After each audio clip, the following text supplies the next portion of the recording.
Okay, welcome everyone to this series, What is Linear Algebra? In this talk, I literally want to explain what is linear algebra itself, so the main beast, right? Kind of the philosophy I want to sell is that everything is linear, in some sense. If you're watching this video in 2021, then you know that there's a virus going on, and of course it's not growing linearly or whatever, anything like that, right? But in some sense, and we will see a little bit why and how everything is linear. Okay, so as I said, the aim of this talk is to explain linear algebra, of course, from my own biased point of view, and it's a bit hard because there is no definition of what is linear algebra. So it will be more a little bit of a video about the philosophy and the aims and a little bit about the history of linear algebra. So what at least surprised me a lot, so when I first had a class on linear algebra, it felt like something the Greek mathematicians, whatever, 2,000 years ago, could have already done. Linear algebra is a surprisingly young field of mathematics. For mathematics, young is basically everything below 150 years. So if you're watching this video in 2021, then linear algebra is still younger than 150 years, which is extremely surprising. I'll say it again. If you compare to other classical fields, calculus, Newton and Leibniz, a little bit by the Arabs, a little bit by the Greeks. So at least something like let's say 500 years. Number theory, geometry, that was already done by the Greeks and civilizations before that. So the first, cave people, let's say people, gender neutral, the first cave people were carving whatever, like numbers in bones. That's hundreds, thousands of years ago. So number theory in some sense is, of course, they haven't called it number theory, right? But you get the point. And linear algebra is surprisingly new, and it's such a ridiculously powerful tool. It's beautiful, powerful, and it's definitely worthwhile that you learn it. Even if you don't agree with someone like me who is just a big fanboy of matrices, it's still worthwhile to learn it because it's so applicable, and its power in mathematics and beyond cannot be overestimated. It's just extremely good. And what I want to tell you today is basically how I think about linear algebra, and where everything originates. And basically, there are two parts of linear algebra. The first is the art of solving linear equations. Linear equations, one of the main essences of linear algebra. The second one, which I'm going to explain on the second slide, is the art of approximation of problems, of linear approximation of problems, and with it then kind of serious study of linear maps. But let's start with the art of solving linear equations. And what is it all about, and why is it so natural, and why did people start to do it? So in the end, people want a machine, and linear algebra will always be a machine that does something for you. It's really worthwhile to understand the ideas behind it, but in the end, you don't need to. Linear algebra will always provide you algorithms to solve problems. Linear problems, obviously, because we're talking about linear algebra, but it's algorithms. And that's kind of a breakfast for a computer. So most computer systems work with some kind of linear algebra based. Sometimes they're combinatorially based, set based, or whatever, but all of them have some version of linear algebra built in. So you can always solve almost all linear problems have some algorithm to solve them. That's what linear algebra always wants to do, and always does. It's a machine that does something for you, and you just feed the machine with the right input, and it gives you information that you haven't seen before, like the approximations of real life problems. And the first thing you will probably encounter in linear algebra in one way or the other is linear equations. And linear algebra provides you with plenty of algorithms to study and solve linear equations. So in my green box, or depends a bit in my dark or light green box, you see a system of linear equations in a modern formulation. So either you've seen it in one way or the other. You've seen linear equations in one way or the other in people never can argue, can agree about a notation, of course. So there are various ways to denote them. But basically, this is how it works. You have a certain number of variables here. It's x, yes, y, and you have a z here. And three variables means you're basically looking in three space. So let's say R3. And because it's a linear, each one of these is a linear equation. There's a red equation, there's a green equation, and there's a blue equation. And each one of them is an equation in three variables, and it's linear. So one of the variables actually depends on the other two. And in the end, each of those equations defines you, in this case, a plane in R3. So the red one defines this red plane here, which is in the back and in the front. The blue one is this blue plane here, and the green one is a little bit hard to see because it's a little bit tilted, but it's kind of tilted to the whatever side. And a solution to this problem, to solving this linear equation, is exactly the intersection of those 3 points, which is right here in the middle in this example, but you get the point, it can be anywhere. So solving linear equations really grew out of those problems, like counting intersection points of hyperplanes, of lines, of planes with lines, everything basically linear. So people were really looking for some kind of way to solve such equations. Because of what I just explained, so kind of Cartesian geometry or some geometry of lines, planes, and hyperplanes, more like Euclidean geometry stuff or whatever, but also partially because solving other types of equations is just ridiculously hard. So solving polynomial equations, that's okay for one variable and two variables is already very hard. And for one variable, it's also only okay up to a certain degree, and from degree 5 onwards, there's basically no hope to solve them. And so already the next easiest case of an equation, linear polynomial equations, are just ridiculously hard. But at least for linear equations, you have this machine, and I say it again, it's a machine that solves problems. So the art of solving linear equations, the first flavor linear algebra, the first flavor of linear algebra, the first topic of linear algebra. The second topic of linear algebra is kind of the idea of approximating things linearly. So again, you want to have a machine, and because kind of the idea is everything is linear, everything in the suitable sense is linear, what people were looking for is exactly this machine to study properties of linear maps. So everything that is reasonably linear, a line is a linear map, for example, to study properties of linear maps systematically. That's the second part of linear algebra. So let me give you an example how this usually works in practice. So usually you are given some problem which is not linear. Like you have this curve here, my blue curve, which in this case is sine x, cosine x, but it can be anything you can imagine. And usually, well, like sine x, cosine x is still quite okay, but some kind of random functions, basically, you can't say anything reasonable about it.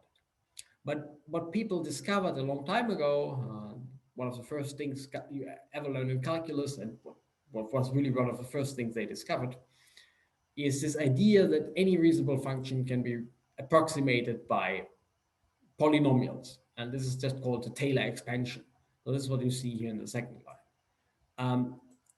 But as I just said, polynomials and solving polynomials is still hard. So what a lot of people do is to just take the first term, and which is the tangent, so which is my reddish line here. And as you can see, it usually approximates a function in a certain area really, really, really well. Okay. So this is first order approximation. And depending on your problem, you won't solve the problem kind of exactly or rigorously or whatever, but you get a really good approximation to the solution. So in this case, I could ask for zeros of the function, which is a bit trivial because function is a bit too easy, but you get the point, right? And solving an equation for a line is much easier than solving an equation for some very curvy blue curve. And again, linear algebra provides you this machine, and that's why people wanted to have this machine. So From calculus, kind of the first observation was that differentials, tangents, and so on. They're basically linear maps, so why not study them more systematically? So there's this family of linear maps. The second really big step towards the definition of linear algebra, or the first study of linear algebra 150 years ago, was trying to approximate certain nonlinear objects called groups. If you haven't seen groups, you can ignore what I say right now, but basically, groups are symmetries. And what I found very surprising when you learn groups for the first time is that matrices are younger than groups. Matrices were in some sense invented to have a linear version of groups. It's called nowadays representation theory of groups, in various flavors.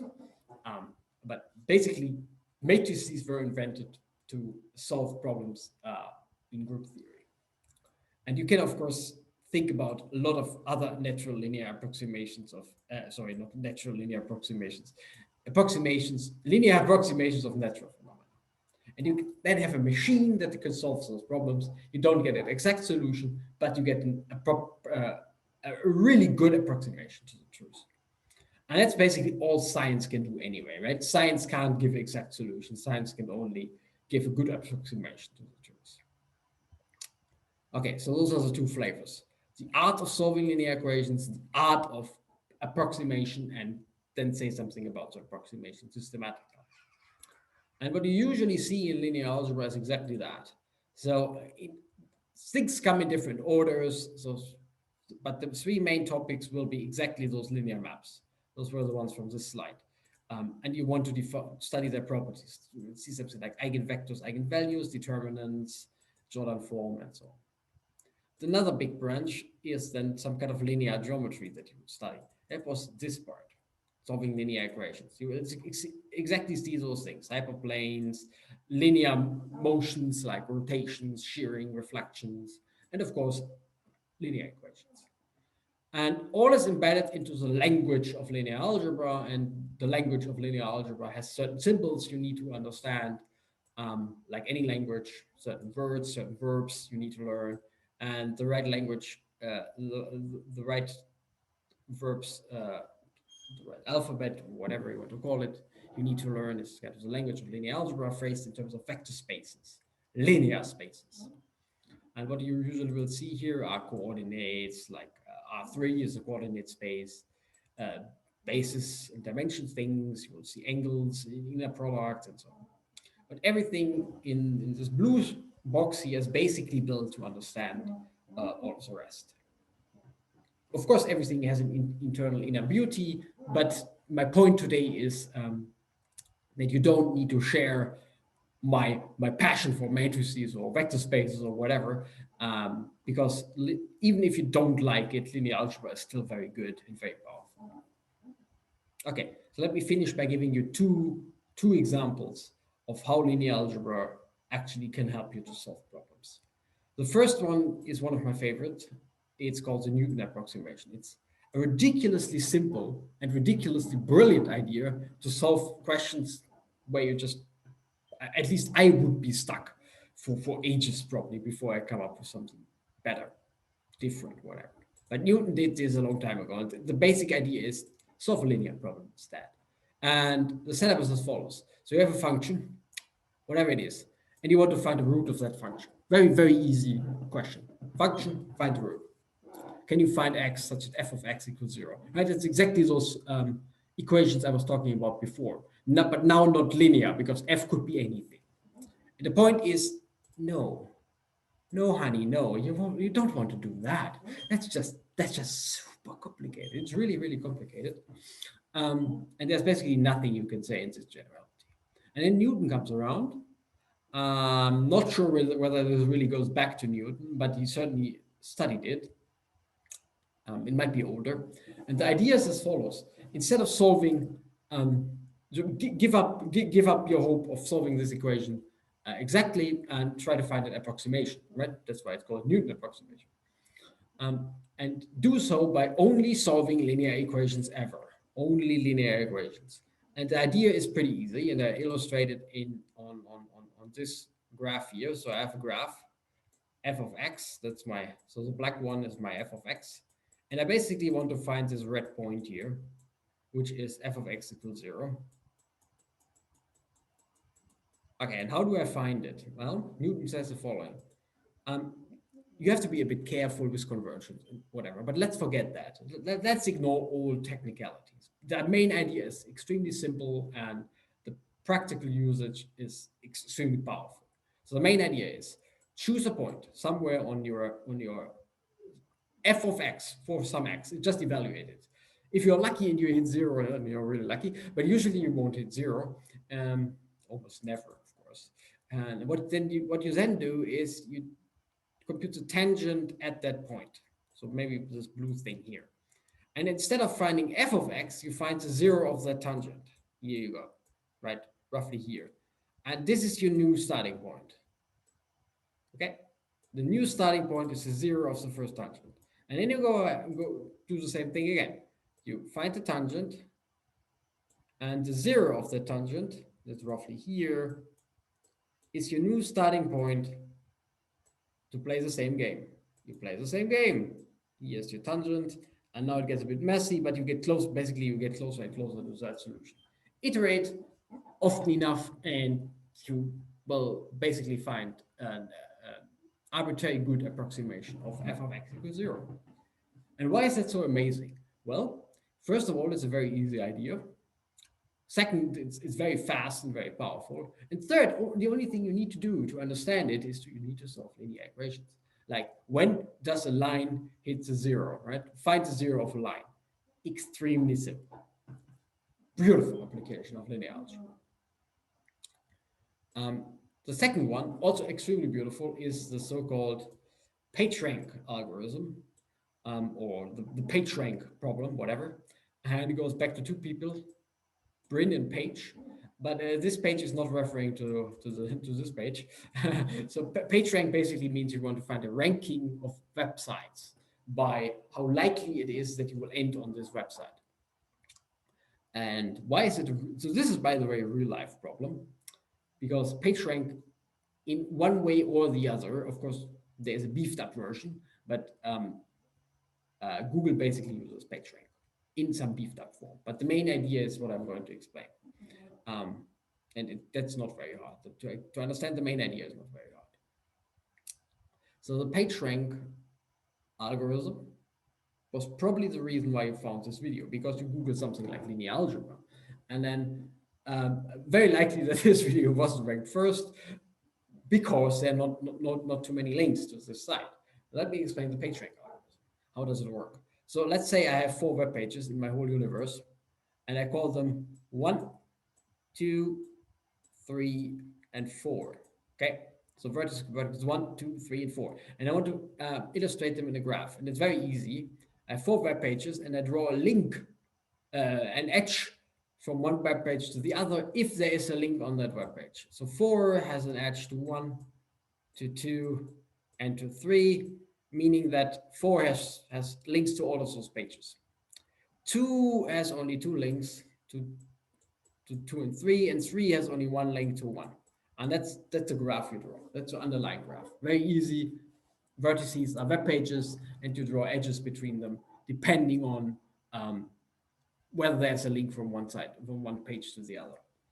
And then kind of you want to find a numerical value that you can assign to a web page, measuring the probability that I will end up on that web page in my little universe with 4 web pages. The way to do it is a little bit, well, the way to do it is basically the PageRank algorithm in one way or the other. And it works as follows. So you start by assigning to each web page 25% probability that you just start there. Okay, each web page comes with 0.25, 25% probability that you start at that web page. And then you follow the links. So basically each web page now shoots out its, so let's say this one shoots out its probability, but because this has 3 outgoing edges, each edge will be weighted by 0.25 over 3. All other things do the same. So 2 shoots out something over 2, 25 over 2, 1 doesn't shoot out anything, and the 3 shoots out 0.25. Okay, and then whatever gets to the web page will be the new value, and you then run again. So, for example, the vertex 1 here in this case, it starts with 25, but it gets so much input from others, then it ends up with roughly 0.427. So it gets more, and it should be. If you look at the graph, it should get more likely to end up in the bottom vertex in this case. And that's basically it. And you ask what's the limit of this process. Like, well, at each step you shoot out the probability you had in that step to be on that page. You distribute it over all its neighbors, all of its linked pages, and you continue. And that's basically the question you want to answer. Not quite. So let me talk about that for a second. There's a certain factor. It's called the damping factor. It's 0.8 in my example. And it basically means that instead of shooting out this value, I would shoot out the value of 0.85. And instead of shooting this, I would put 0.85. And what is it saying? Well, it's basically saying there's a 15% probability that I will stay on the web page, which is kind of reasonable, right? I mean, nobody surfs the internet and then just the only thing you do is you randomly click on links, right? There's a certain probability that you found what you're looking for, and then you will stay on that web page. And this is a stamping factor. And in my example here, it's 15% or 0.85, which is just 1 minus. So 50% is 1 minus the damping factor, so 15%. And basically what you then do is, okay, you have this damping factor, so you don't shoot out everything, you just shoot out 85% of everything. And you say there's a minimal value I would like to assign to each web page just to make the system more stable. And it's this. Don't worry about it too much. This is kind of a minimal value. Doesn't matter. So doesn't matter so much. So in other words, Google works as follows. Google has a list of web pages, and Google knows the links from the web pages to one another. So Google knows those graphs here. Okay. And then Google plays this game of shooting out percentages with a certain damping factor.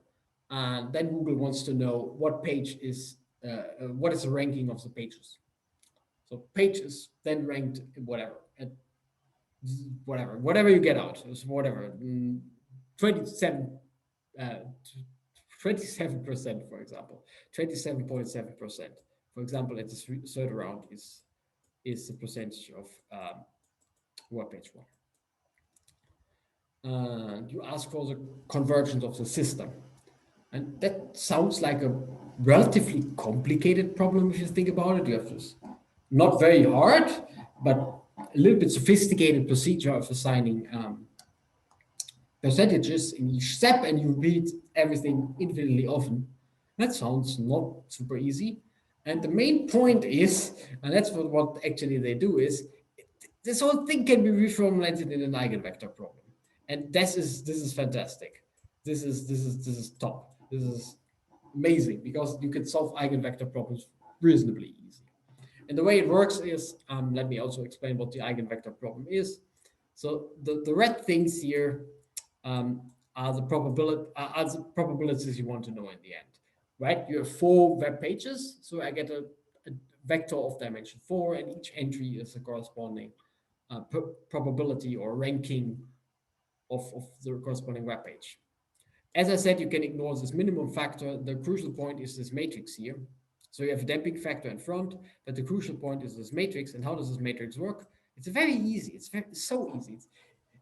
This PageRank algorithm is so easy. If you know it, then it's like you could have invented it. It's so brilliant. Of course, I couldn't have invented it, but at least I feel like I could have invented it. It's so brilliant.